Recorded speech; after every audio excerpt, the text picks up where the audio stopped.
오늘 저는 참 중요한 그런 주제로 말씀을 드리려고 해요. 피입니다. 피. 그런데 성경은 항상 한쪽에 이런 의미만 있는 게 아니라 소위 중첩된 의미가 있습니다. 한 가지 의미가 아니라 두 가지, 세 가지 의미가 있어요. 그러니까 우리 보통 이제 배가 고프다 그러잖아요. 그럼 실제로 배가 고픈 겁니다. 그런데 성경에 배고프다 그러면은 그거는 그냥 먹지 못해 배고픈 것이 아니라 영혼이 배가 고프다. 은혜가 필요하다. 이렇게 해석이 됩니다. 중첩적, 이중적 의미라는 거예요. 나는 가난하다. 그러면 말 그대로 돈이 없어 가난해요. 그런데 성경에서 가난하다라고 하는 것은 꼭 돈만이 아니라 내가 하나님을 향하여서 낮고 그리고 참추하고 천하다. 겸손한 마음을 가난한 마음이라고 말하기도 해요. 중첩적 의미가 있어요. 피 그러면은 다들 꺼려합니다. 그리고 피 이야기만 나오면은 무서워서 뒷걸음치는 일들도 있습니다. 그런데 실은 피가 기독교 진리에는 가장 중요해요. 세상의 다른 종교에도 사실은 피를 제물로 드리는 경우가 있어요. 그런데 그것은 자신들의 헌신을 드리는 거예요. 우리의 것을 드린다. 그런데 기독교의 피는요, 우리를 구원하는 능력이 있습니다. 구원하는 능력, 나를 살리는 능력이요. 그리고 뿐만 아니라 내 죄를 사해주는 지우개 아시죠? 지우개. 그 연필로 글을 적다가 옛날에 연필들 많이 썼죠. 요즘에는 볼펜을 가지고 많이 쓰지만, 근데 만약에 볼펜으로 쓰면은 이거 지우기 어려워요. 근데 연필로 쓰게 되면은 지우개로 지우면은 신통하게 깨끗이 지워집니다. 그래야 종이 위에다 노트 위에다가 새로 글을 적을 수가 있어요. 우리가 살다 보면은 글을 잘못 쓰듯이 인생을 잘못 살 때가 있어요. 그런데 예수 그리스도의 피는 지우개와 같아요. 그래서 우리의 죄나 허물, 그리고 실수, 그리고 악행, 우리의 잘못된 것들을 깨끗이 지워 주십니다. 그래서 예수 그리스도의 피는 누구에게나 다 필요해요. 우리가 찬송을 부르잖아요. 찬송에도 피에 관한 찬송이 상당히 많아요. 구약 성경에만 해도요, 피에 대한 이야기가 360개나 돼요. 그리고 출애굽기, 우리가 읽는 지금 출애굽기에 보면은 피에 대한 이야기 많이 나오고, 레위기는요 특히 60회나 피에 대해서 소개하고 있어요. 물론 레위기가 제사를 드리는 그런 내용을 적고 있기 때문에 피가 많이 소개되지만, 성경에 그렇게 피가 많다고 하는 것은 중요하다는 뜻입니다. 자, 그래서 피에 대해서 먼저 몇 가지 우리 성경을 찾아보려고 하는데, 여러분 같이 한번 찾아보시기 바랍니다. 레위기 17장 11절입니다. 레위기 17장 11절 같이 한번 읽어보세요. 육체의 생명은 피에 있음이라.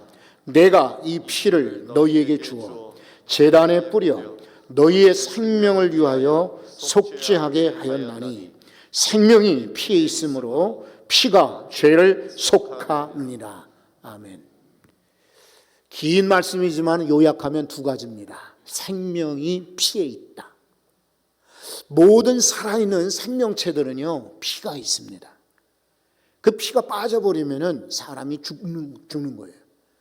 그리고 또 하나, 여기 레위기 17장 11절은 약속하기를 이 피로 말미암아 너희가 속함을 받는다. 여기 속한다는 것은 용서받는다, 구원받는다, 죄를 지워주신다, 이런 뜻이에요. 아까 지우개로 연필을 자국을 글자를 지우듯이 피야말로 우리의 생명이 되고 우리 죄를 속하여 주시는 것입니다. 그래서 이 피에 대해서 많이 설교하고 우리가 찬양하는 거예요. 여러분 또 하나 성경 구절을 찾아보려고 하는데, 요한복음 6장이에요. 요한복음 6장 54절. 이 구절도 중요하니까 우리 한번 다 같이 읽어보세요. 자, 내 살을 먹고 내 피를 마시는 자는 영생을 가졌고 마지막 날에 내가 그를 다시 살리리니. 아멘. 예수님께서 성찬식에 관한 이야기를 미리 예고하신 거예요. 제자들에게 마지막 때 성찬식을 하시잖아요. 근데 요한복음 6장에는 아직 성찬식이 아닌데도 미리 가르쳐 주시는 거예요. 내 살을 먹고, 여러분 우리가 어떻게 예수님 살을 먹습니까? 그 받아들인다는 뜻이에요. 그리고 내 피를 마시는 자는, 여러분 우리가 왜 사람의 피를 마실까요? 이것은 그냥 그 뜻을, 그 의미를 받아들인다 이 말이에요. 그러니까 내 살을 먹고 내 피를 마시는 자는 영생을 가졌고, 여러분 이 땅에서 우리는 아무리 좋은 약을 먹고 운동을 많이 하고 뭐 돈을 들여서 이렇게 저런 얼음으로 만들었다가 나중에 의학이 발전하면은 풀었다가 고쳐야지, 줄기세포들을 탯줄에서 이렇게 준비했다가 약으로 써야지, 그래도 다 죽습니다. 그러나 예수 그리스도의 살, 예수 그리스도의 피가 우리를 영생하게 만드십니다. 그러므로 우리는 예수님의 피를 받으셔야 돼요. 예수님 피를 믿으셔야 돼요. 그래야만 영생하게 되는 것입니다. 종종 이렇게 오래 아팠던 분들 있죠. 그리고 정말 남들이 봐도, 한 번에 봐도 이렇게 불치병에 걸린다든지 이제 얼마 못 가서 돌아가시겠다 하는 분들 계시면은 제가 꼭 여쭤봐요. 장로님이라도 여쭤보고 권사님이라도 여쭤봐요. 집사님들 같은 경우는 더 자세하게 여쭤봐요. 혹시 권사님 천국 가셔요? 그러면 예, 아멘. 거의 다 그렇게 대답을 해요. 그런데 종종 어제도 그랬어요. 어제도 어떤 집사님 보고 하나님이 인도하신다, 이 구절을 말씀을 드리고, 하나님이 우리를 인도하셨죠? 그랬더니 네, 그래요. 그러면 저 천국에도 인도하시겠죠? 답을 안 해요. 말씀을 안 하셔요. 그러니까 아드님이 답답해가지고, 엄마 지금 목사님 물으시잖아. 그 아들은 교회도 안 다니는 아들이야. 근데도 지금 대답을 안 하니까 아드님이 답답해. 억지로 대답할 필요는 없어요. 그래서 다시 한번 가르쳐 드렸어요. 하나님께서 우리를 인도하신다고 약속하셨어요. 지금까지 인도하셨죠? 아멘. 근데 천국에도 인도하시겠죠? 근데 아멘을 안 하셔요. 어떤 분들은 그래요. 제가 지은 죄가 많았어요. 지은 죄가 많으니까 예수님 피가 더 필요하죠. 여러분, 의인들에게는 예수님이 필요하지 않아요. 죄인들을 부르시기 위해서 예수님이 이 땅에 오신 겁니다. 의인들이 왜 필요하지 않을까요? 자기가 의인이라고 믿기 때문에 예수님 필요 없다고 거부하고 거절하는 거예요. 여러분, 예루살렘에 옛날에 박사들이 많았어요. 성경 연구하는 들 많았어요. 율법을 달달달달달 외우는 사람 많았어요. 지금도 그렇지만은 옛날 이스라엘 사람들이요, 이게 암기력이 뛰어납니다. 그리고 토론 능력이 뛰어납니다. 하브루타, 이 토론 방법으로 가르쳤거든요. 어리서부터 토론하고 암기하고 암송하니까 머리가 굉장히 발달한 거예요. 그러니까 구약의 말씀을 아주 툭 치면은 그냥 나올 정도로 많이 알고 있었어요.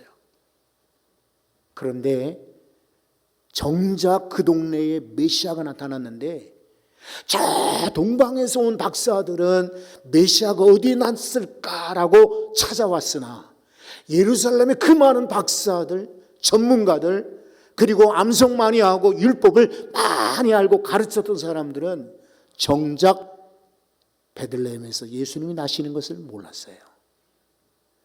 여러분, 지식으로 우리 구원받는 거 아닙니다. 믿어야 구원을 받는 것입니다. 많이 안다고 구원받는 거 아닙니다. 몰라도 아멘. 저는 예수님의 피가 나에게 영생을 주고 나를 죄 사함을 주시는 것을 믿습니다 하면은 우리 구원받는 거예요. 어제도 이제 세례 받는 친구들, 우리 또 이제 학습 받는 친구들, 어린 우리 학생들이 있고 그다음에 어른 성도님들 몇 분 계시는데 제가 문답을 했어요. 근데 여러분, 이 아이들이 교회를 오랫동안 다녔단 말입니다. 교회 학교에서부터. 그런데 이 친구들이 제대로 답을 못해요. 우리 학생부 전도사님이 옆에 서 있었기에 제가 부탁을 드렸어요. 아까 보았지. 여기 우리 학생들이 어떻게 대답하는 걸 보았지 않았는가. 그러니 우리가 다른 얘기보다 예수님 이야기 전해야 된다. 예수님 가르쳐야 된다. 희망은 다른 데 있는 것이 아니다. 오직 예수님께 희망이 있다. 이거 전하라고 부탁했어요.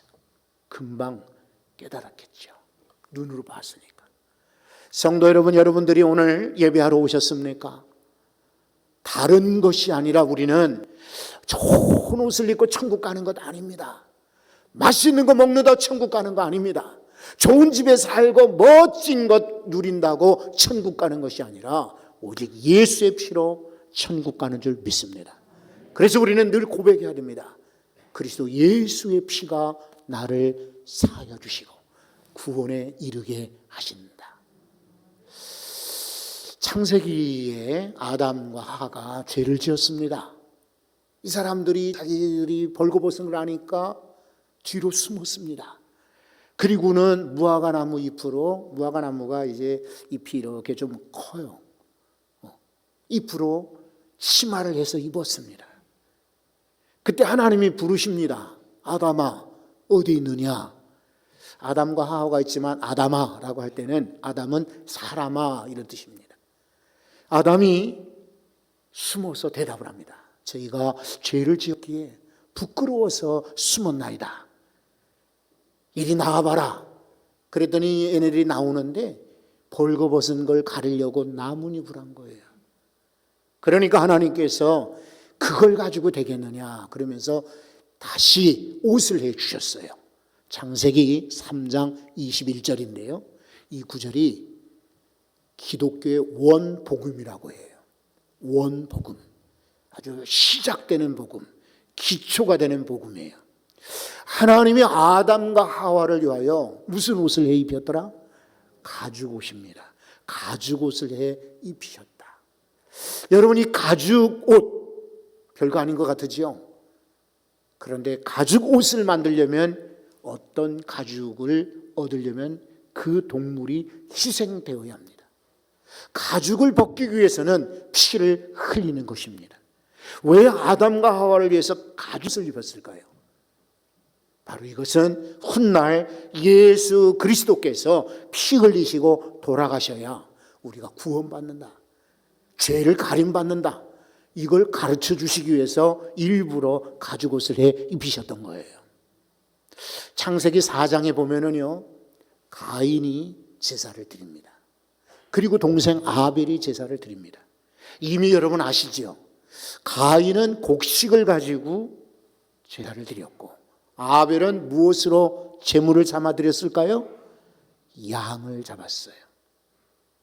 그런데 하나님께서 가인의 제사는 받지 아니하시고 아벨의 제사는 받으신지라. 왜 가인을 거부하셨고 아벨은 받았을까요? 혹자는 말합니다. 히브리서에 보니까 아벨은 믿음으로 제사를 드렸다. 가인은 아마 불평함으로 드렸을 거다. 물론 그런 이야기도 될 수 있겠지만은, 그러나 그게 아니에요. 본질은 뭐냐면 가축, 양을 잡아 드린 피의 제사였기 때문에 하나님 받으신 거예요. 그러면 가인의 입장에서는 하나님 왜 저의 제물을 받지 않았었습니까? 하나님 가르쳐 주실 거 아니에요. 그러면 예, 알겠습니다. 그러면 저도 다음부터는 양으로 제물을 드리겠습니다. 이렇게 했으면 될 터인데 하나님께 묻지 않고 시기합니다. 결국 동생을 죽이지 않았어요. 여러분, 지금도 엉뚱하게 제사 드리고 제물 드리고 신앙하는 이들 많습니다. 피가 빠지면 안 돼요. 그 피는 단순히 동물의 피가 아닌 거예요. 이제는 예수 그리스도의 피입니다. 오늘 우리의 예배가, 우리의 기도가, 우리의 찬양이, 우리의 설교에 피가 있어야 돼요. 사랑하는 성도 여러분, 그리스도의 피가 여러분의 머리부터 발끝까지 쭉 이어지기를 소망합니다. 성경은 우리에게 가르쳐 주는 것이 있어요. 자, 히브리서 9장이에요. 히브리서 9장 22절. 한번 이 말씀을 읽어보세요. 다 같이. 율법을 따라 거의 모든 물건이 피로써 정결하게 되나니 피 흘림이 없은즉 사함이 없느니라. 예수님이 피 흘리지 않았더라면 우리에게 사함이 없다. 죄 사함을 말해요. 피 흘림이 없은즉 사함이 없느니라. 모든 물건들, 여러분의 영혼도 예수 그리스도의 피가 우리를 깨끗이 사해 주는 줄 믿으시고 헛된 것 따라가지 말고 예수의 피를 따라가시기 바랍니다. 성경을 또 하나 봅니다. 자, 베드로전서 1장이에요. 베드로전서 1장 18절에서 19절. 이 말씀은 조금 길어요. 그렇지만 중요하니까 한번 다 같이 읽어봅니다. 너희가 알거니와 너희 조상이 물려준 헛된 행실에서 대속함을 받은 것은 은이나 금같이 없어질 것으로 된 것이 아니요 오직 흠없고 점없는 어린 양 같은 그리스도의 보배로운 피로 된 것이니라. 아멘. 우리가 헛된 행실에서 사함받은 것은 금이나 은같이 없어질 것으로 된 것이 아니라 오직 그리스도 예수의 보배로운 피로 된 것이니라.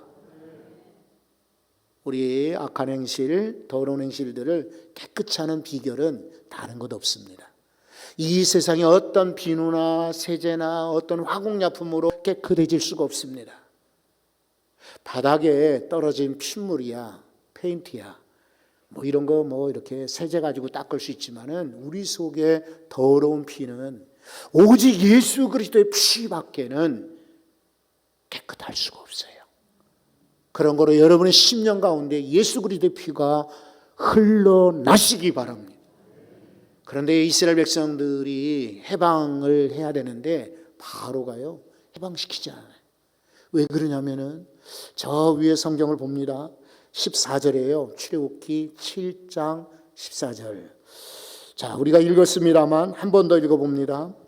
여호와께서 모세에게 이르시되 바로의 마음이 완강하여 백성 보내기를 거절하는도다. 자, 여러분, 이 바로가 완강했다. 단단하다 이 말이에요. 들어갈 틈이 없는 거예요. 그러니까 이 사람이 재앙을 받게 된 거예요. 지금도 혹시나 아무리 우리가 그리스도의 피 설교함에도 불구하고 마음이 단단하고 의심하고 믿지 않는 이들은 아마 거절할 거예요. 그런 이들은 이 바로와 이 애굽 사람들처럼 어쩌면 재앙을 만날지도 몰라요. 우리는 마음이 부드러워서 옥토와 같아서 주의 말씀을 받을 때에 아멘, 아멘, 맞습니다. 저는 죄인이에요. 예수님 피가 필요해요. 라고 고백하시고 받아들일 때 여러분에게 재앙이 떠나가고 하나님의 주시는 큰 은혜가 임할 줄로 믿습니다. 그런데 이제 아론하고 모세 이 두 사람이 바로를 찾아가는데 하나님이 기가 막혀요. 뭐 이렇게 군사들을 함께 대동을 시키거나 그래도 사람들을 많이 보내는 게 아니라 그냥 지팡이 하나입니다. 여기 성경 한번 15절도 보십시오. 아침에 너는 바로에게 가라. 보라, 그가 물 있는 곳으로 나오리니 너는 나일강가에 서서 그를 맞으며 뭐라고 하죠?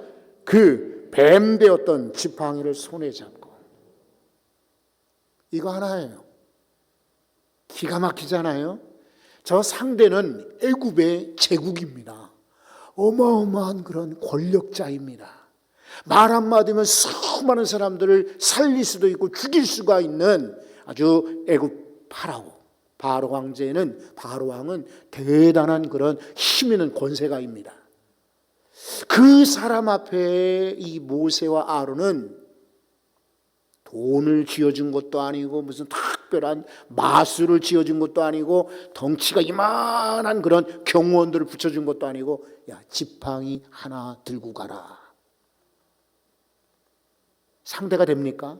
천만의 말씀이지, 그죠? 여러분, 그렇습니다. 이 세상의 권세나 능력은 어마어마하게 보일지 몰라도 우리 그리스도인들에게 과거에 뱀되었던 그 지팡이, 지난 시간에 말씀드렸죠. 이 지팡이는 이기는 지팡이인데 우리 자신이기도 하고 예수 그리스도이시기도 하다. 이게 모세와 아론이 들고 있는 이 지팡이야말로 예수 그리스도를 상징하는 것입니다. 우리 다른 것 가지고 세상의 힘, 권력, 능력 이길 수가 없습니다. 그러나 예수의 지팡이 이거 하나로 이기게 될 줄로 믿습니다. 가서 나일강을 쳤어요. 나일강은 애굽 사람들의 생명줄과 같습니다. 물이 엄청나게 많아요. 지금도 그래요. 한쪽은 백나일강이라고 그래요. 여기는 아프리카의 그 우림, 열대림을 지나오기 때문에 아주 풍성한 그런 식물들, 그리고 거기는 박테리아들, 많은 그런 아주 비옥한 이 토지들을 끌고 내려오는 거예요. 한쪽은 청나일이에요. 청나일은 강수량이 많아요. 이리오피아 저 북쪽에서 물이 비가 엄청나게 오는 거예요. 이 강이요, 백나일과 청나일이 만나서 나일강이 되는데 6,500km라고 그래요. 세계에서 2위 합니다. 정확하게 길이를 잴 수가 없기 때문에 어떤 이들은 아마존강이 1위다 라고 말하고 어떤 이들은 나일강이 1위다 라고 해요. 6,500km나 돼요. 어마어마한 길이죠. 이 강을 따라서 사람들이 거기서 물을 마시기도 하고 빨래를 하기도 하고 목욕을 하기도 하고 그리고 많은 물고기들을 얻는 겁니다. 이 강물이 엄청나게 많은 양이 방류되기 때문에 골고루 식물들이 자라게 만드는 거예요. 애굽 사람들, 이집트 사람들에게 나일강이 생명이라니까요. 생명의 줄기인데 이것이 피로 변했어요. 얼마나 놀라겠습니까? 하나님 시청각 교육을 시키는 거죠. 그런데 그뿐만 아니라 여러분, 악취가 났더라 그랬어요. 냄새 때문에 견딜 수 없어요. 그런데 성경에 보니까 성경은 말하기를 애굽 사람들에게 이렇게 표현합니다. 한번 여러분 19절도 보십시오. 19절에 보면 여호와께서 또 모세에게 이르시되 아론에게 명령하기를 내 지팡이를 잡고 내 발을 뭐라고 합니까? 애굽의 물과 강들과 운하와 못과 모든 호수 위에 내밀라 하라. 그것들이 피가 되리니, 그 다음에 뭐라고 합니까? 애굽의 온 땅과 나무 그릇과 돌그릇 안에 모두 피가 있으리라. 당연히 이스라엘 백성들도 애굽 안에 살지만, 그러나 하나님께서는 애굽 사람과 이스라엘 민족을 구분해 놓으시는 거예요. 저들에게는 피가 온통 섞여 있고 피로 가득가득 찼고 먹을 수가 없이 되었지만 이스라엘 백성들은 하나님이 지켜주신 거예요. 이것이 하나님의 보호의 은혜요, 그리스도의 은혜가 아닐 수 없어요. 여러분, 마지막 때에도 하나님이 심판하실 때가 있을 겁니다. 이집트 사람들에게 피재앙을 주셨던 것처럼. 그러나 그 마지막 때에도 우리 성도들은 따로 지켜 보호하여 주실 것입니다. 왜냐하면 그리스도의 피가 우리를 사하여 주시기 때문입니다. 유월절이라는 말 아시죠? 유월절은 6월 달에 있는 절기가 아니라 넘어간다, 6월, 담을 넘듯이 넘어간다, 이런 말이에요. 이스라엘 백성들이 문설주, 기둥에, 임방에 피를 발랐어요. 어린 양을 잡아 피를 발랐어요. 내가 그 피를 볼 때에 넘어가리니. 출애굽기 12장 13절에 6월절을 설명할 때 내가 그 피를 볼 때에, 어린 양의 피지만 이것이 상징하는 것은 그리스도의 피입니다. 코로나가 극성입니다. 사방에 사고나 위험의 요소가 있습니다. 그러나 여러분, 우리는 그리스도의 피로 달라져야 합니다. 내가 그 피를 볼 때에 넘어가리니. 사랑하는 성도 여러분, 우리가 구원받는 것은 금이나 은같이 없어질 것으로 구원받는 거 아니에요. 어떤 장로님이 임종 때가 가까운 거예요. 그 목사님을 초대를 했어요. 목사님이 권사님 몇 분하고 신방을 가게 됐어요. 근데 이 목사님이 예배를 잘 드리고 일어서려고 하는데 우리 권사님 한 분이 이 장로님에게 덕담을 하시죠. 장로님 같은 분이 천국 가실 거예요. 우리 어머니가 말씀하시는데 장로님이야말로 훌륭하셔서 천국 가실 거예요. 이 장로님이요, 지금 임종부협에 힘없이 지금 끄덕끄덕 고개만 겨우 지금 끄덕끄덕 소리도 못 내고 예배드리던 이 장로님이 어디서 힘이 났는지 고개를 드시는 거예요. 권사님, 그런 얘기 하지 마세요. 내가 잘나서 천국 가는 것이 아니라 예수님 때문에 천국 가는 겁니다. 그리고 다시 누우셨다고요. 마지막 때에 이렇게 고백하셔야 돼. 우리 김용규 장로님이 좋은 분이세요. 참 모범적으로 살았고 또 교회에서도 정말 충성하셨어요. 여러분, 이 예배당을 지을 때 이분이 헌신도 많이 하셨고 여기 예배당 건축위원장을 하셨어요. 참 좋은 분이에요. 그러나 여러분, 우리 장로님이 헌금 드렸다고 천국 가는 게 아니에요. 좋게 살았다 천국 가는 거 아닙니다. 예수의 피로 구속받았기에 천국 가시는 겁니다. 여러분도 마찬가지예요. 여러분도 놓치지 마십시오.